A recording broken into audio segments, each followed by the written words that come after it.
Eu anunciei hoje pela manhã, nós vamos conversar com o Fausto Camilotti, ele que é o gestor de atendimento da concessionária CCR MS Vias, né, que está aí duplicando a BR-163. E aí já começou, mas, gente, já tem pouca coisa duplicada, já começa a cobrar pedágio. Bom, tudo isso vai ser explicado, saber quantos quilômetros de duplicação foi feito já aqui na BR-163. Fausto, é um prazer recebê-lo aqui no programa Tribuna Livre. Vamos começar. Hoje, quantos quilômetros de duplicação já está, né, já foi entregue para a população, para o usuário da BR-163? Bom dia, é um prazer recebê-lo aqui no Tribuna Livre. Bom dia, Marcos. Bom dia, doutor Sérgio. É um prazer estar aqui na Rádio Capital FM. Bom dia a todos os ouvintes. Para nós é um prazer esclarecer algumas dúvidas aos nossos ouvintes da Capital FM.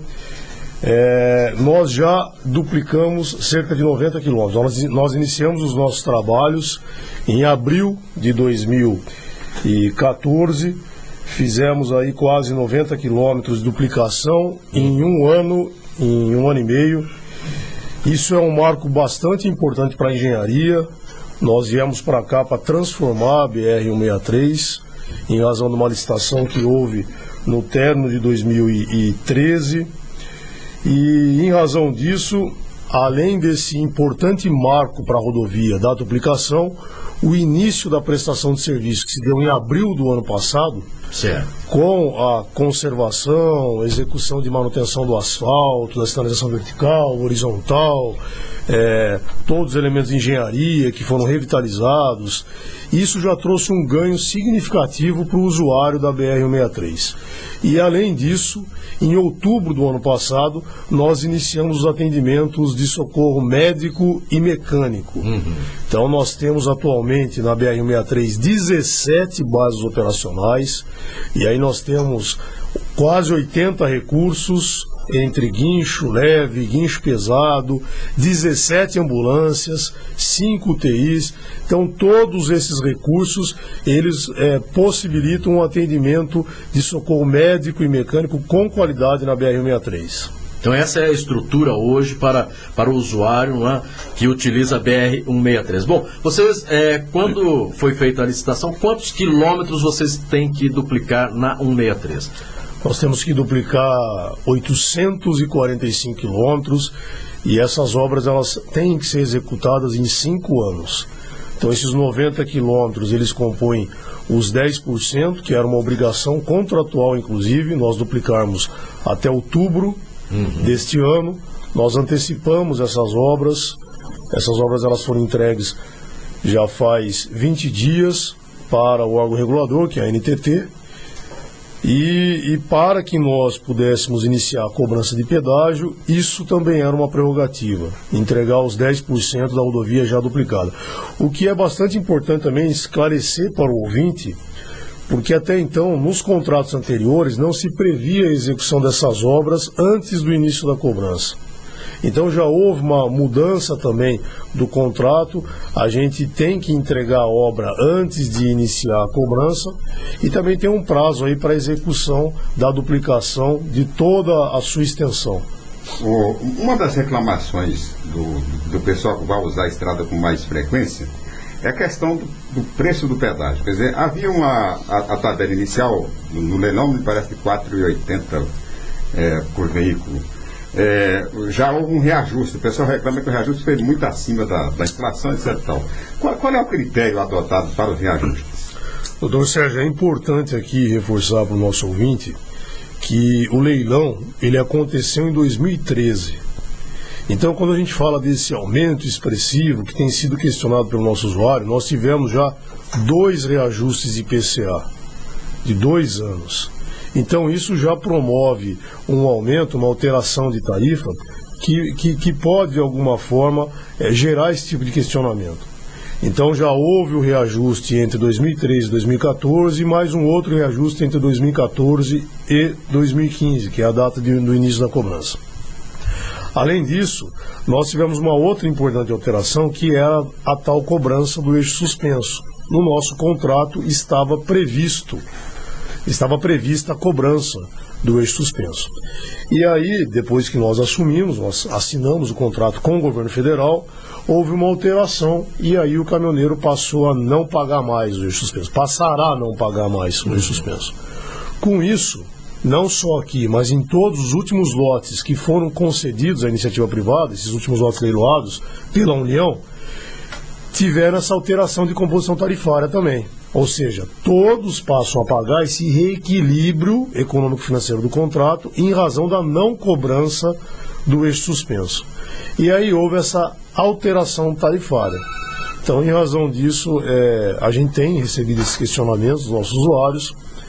E aí essa tarifa, que ela é igual, ela é cobrada por quilômetro. E aí a alteração em praça de pedágio, ela se dá em razão do trecho de cobertura da praça de pedágio.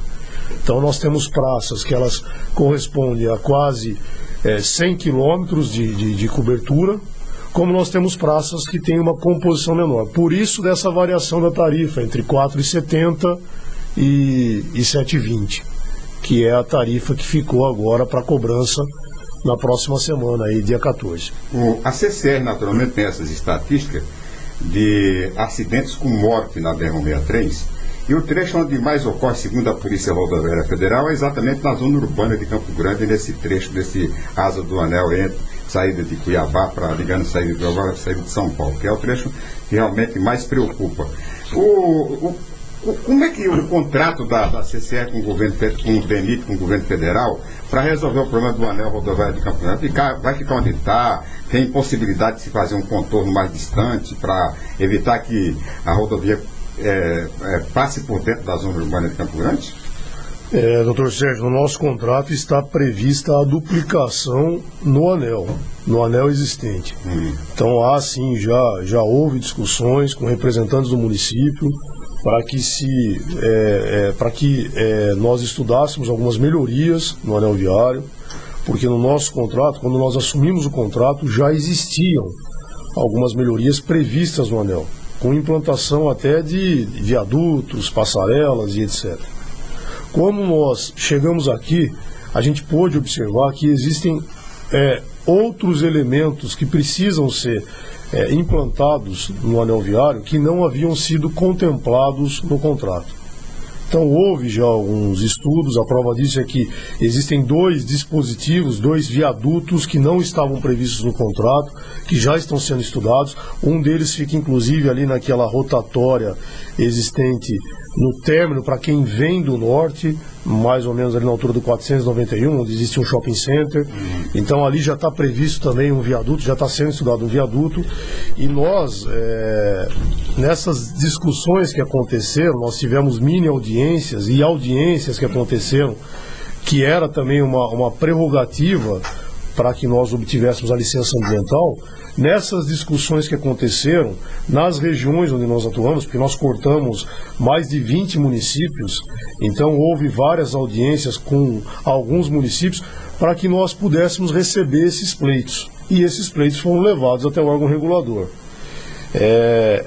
Vale aqui reforçar que esse contrato, quando nós assumimos, já havia sido executado um estudo pelo próprio governo federal, por meio de uma empresa, que é a EPL, que é uma empresa de logística do governo federal, que estudou todos os dispositivos, passarelas, ampliações de pontes, os acessos, contornos, tudo isso foi estudado antes de nós assumirmos o contrato. Então, quando a gente participa de uma licitação, a gente olha para todas essas melhorias, todos esses investimentos. E aí, com a nossa chegada aqui, houve a necessidade de alguns estudos complementares, que é o que está acontecendo, para a gente alterar um pouco esse projeto, no intuito de melhorar esse projeto para a prestação de serviço público para o nosso usuário. Um outro ponto importante é que a composição tarifária, ela também é feita por meio dessas avaliações. São estudados os investimentos que serão gerados, os custos para manter a manutenção da estrada e também os custos operacionais, para que seja colocado à disposição do usuário todo o serviço médico, mecânico, de tecnologia, para que ele tenha segurança na sua viagem. A prova disso é que em menos de um ano a gente já reduziu em quase 50% o volume de mortes. Então isso também é bastante representativo. Então a concessão ela só se justifica em razão dos investimentos que são aplicados na estrada, da manutenção que acontece nela, e já é notório isso, quando o nosso usuário trafega na BR-163, ele já consegue observar a mudança que houve significativa da qualidade do pavimento, da qualidade da sinalização, dos elementos que já foram colocados de tecnologia, da prestação do serviço, como eu disse, do socorro mecânico e médico. Isso já era um ganho, já gera um ganho substancial para o nosso usuário. E a composição tarifária, então, ela é gerada, ela é calculada a partir disso. E aí é estudado qual que é o volume de tráfego que vai passar por essa estrada. Então, como a principal fonte de receita é o pedágio, então é avaliado quanto é que vai passar de carro naquela estrada, para que possa se avaliar se aquilo vai gerar uma taxa de retorno ou não. Quer dizer, quanto maior o volume de tráfego, pode estabilizar a tarifa, é isso que você quer dizer? Não. O risco do tráfego é da concessionária, é da iniciativa privada, é da empresa que assumiu a concessão. Agora, é óbvio que tem que se estudar esse fluxo de caixa, porque pode acontecer o inverso. Pode haver sim uma perda de tráfego ao longo dos anos em razão do cenário econômico. Ontem, inclusive, eu estava assistindo uma entrevista com o ministro da Fazenda e ele estava falando dos próximos lotes que serão listados aí, porque a gente precisa, de fato, impulsionar a economia. E a gente impulsiona a economia por meio dos investimentos que têm que ser aplicados, né? E aí ele estava dizendo exatamente dessa reestruturação de alguns contratos, fazendo com que os investidores eles entendam a taxa de retorno para que esses contratos sejam mais atrativos. Então, é importante destacar que só é possível gerar os investimentos, duplicar uma rodovia que tem uma relevância aqui para o Estado, porque a gente escoa grãos, a gente escoa matéria-prima, produto industrializado somente por meio da estrada. O nosso principal modal é o rodoviário.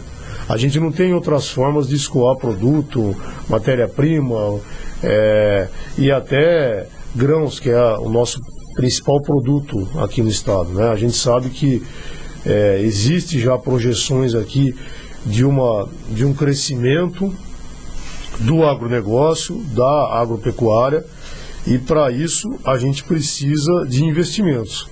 E atualmente, como o Estado não tem condição de investir, a prova disso é o cenário econômico, essa reestruturação fiscal que está acontecendo no país, em razão da falta de verba, até para sustentar parte do que a gente já gera de gastos públicos. Então a única forma de a gente continuar gerando investimentos e contribuir com a riqueza do país é transferindo essa responsabilidade para a iniciativa privada. Agora, Fausto, nós estávamos falando com relação à arrecadação, e várias cidades do Mato Grosso do Sul são cortadas pela BR-163. Dessa arrecadação da CCR-MS Vias, algum valor vai ser repassado para esses municípios? Sem dúvida, Marcos, nós temos aqui o ISS, que é pago para os municípios. Então, parte daquilo que é arrecadado é distribuído na forma de ISS, e é importante destacar que, até o momento, em razão das obras geradas, já houve uma distribuição de ISS para esses municípios. A expectativa, nos 30 anos aí de concessão, é de uma distribuição de quase 1 bilhão de ISS para esses municípios. A gente corta aí aproximadamente 21 municípios, e esses municípios também serão beneficiados com a concessão. Então é uma receita que pode gerar, com certeza, ganhos para todo o entorno. Então, além da geração de empregos, que já foi na ordem de 3 mil empregos que nós geramos, sendo 1.000 diretos, que traz riqueza para o Estado, a duplicação traz riqueza para o Estado, a redução dos acidentes, das mortes, que a gente também desonera o sistema de saúde público, todos esses investimentos trazem riqueza para a economia, né? Traz um ganho para a economia regional. Bem, eu recebo aqui, através do WhatsApp, que dia 14, então, começa aí a cobrança dos pedágios. São 9 praças de pedágio, se não me engano.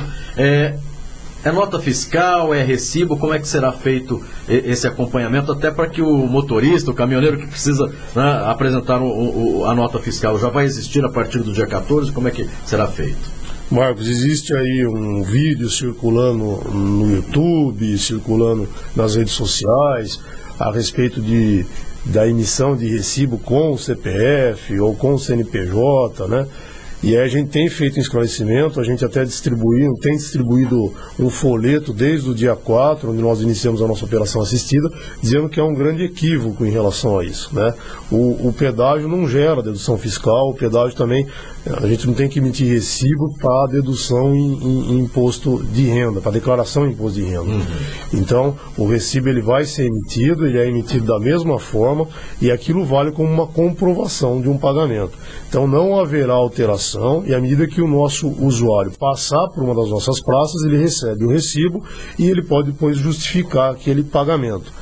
E vale lembrar que se ele insistir em passar sem pagar, e infelizmente é uma infração, ele pode ter 5 pontos na carteira e pagar uma multa de aproximadamente R$130. Então é importante, se no momento que ele estiver passando pelo pedágio, que ele efetue a tarifa, e essas dúvidas que aconteciam até então, a gente já procurou esclarecer, porque havia sim um vídeo circulando nas redes sociais, e esse vídeo ele está errado. O pagamento é só em dinheiro ou aceita cartão? Só para que também o usuário, né, fique sabendo, porque às vezes é muita novidade aqui no Mato Grosso do Sul, às vezes a pessoa ainda não foi no estado de São Paulo, nunca passou por um pedágio. Então como é que é feito? É somente em dinheiro? Marcos, é possível o nosso cliente também pagar com cheque, desde que seja dele no valor da tarifa. A gente não pode fazer transação na seção do pedágio. Então, o motorista que não portar o dinheiro, ele pode sim efetuar o pagamento com cheque no valor da tarifa, e desde que o cheque seja do próprio usuário. Havia uma reclamação muito grande de proprietários, né, que vão utilizar, fazendeiros, etc., que vão se utilizar da BR-163, a questão dos acessos, né? Como é que vai fazer o acesso? O retorno, como é que eu faço e tal? Que solução que a CCR vai dar para esse caso? Deixa eu só voltar no questionamento anterior, doutor Sérgio, para explicar que, além dessa modalidade de pagamento em dinheiro ou em cheque, existe o pedágio eletrônico, que é extremamente importante, que faz com que o cliente acesse o pedágio com maior agilidade, ele acaba pagando depois, né? Algumas operadoras de pedágio eletrônico você paga 30 dias depois. Então existem algumas modalidades de pedágio eletrônico, especialmente para aquele que utiliza a estrada com maior frequência, e que é um produto talvez interessante para esses usuários. Em relação ao nosso questionamento dos acessos, eles estão sim sendo estudados em todos os questionamentos que têm nos chegado desses proprietários de fazendas, de comércios que estão localizados na beira da estrada. A gente tem olhado aí a regularização desses acessos, e os dispositivos de retorno, como eu disse já no início, eles foram determinados no contrato.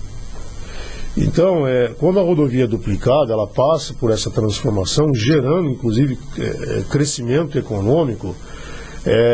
Alguns comércios alegam, alguns proprietários, especialmente de áreas comerciais na beira da estrada, alegam que estão perdendo volume, deixando de ser atrativos, porque até então, enquanto a rodovia é em pista simples, o motorista pode fazer manobra em qualquer ponto da estrada. E quando ela passa a estar duplicada, o motorista tem que acessar um dispositivo mais próximo para acessar, consequentemente, o comércio do outro lado da estrada. E é claro que o motorista ele tem o direito de optar se ele acessa aquele comércio ou não, se aquele comércio é interessante para ele ou não. Então cabe sim o proprietário daquela área estimular a vinda daquele cliente para dentro pro interior do seu comércio. Agora, eu trabalho em concessão faz 16 anos e em todos os locais onde houve essa transformação, houve a duplicação, houve essa alteração física, geométrica, houve um ganho considerável também de tráfego e de demanda. Então, aquele empresário que conseguir aproveitar esse grande movimento, com certeza ele vai gerar riqueza para o seu comércio. É o que aconteceu em algumas áreas até em razão dessas obras.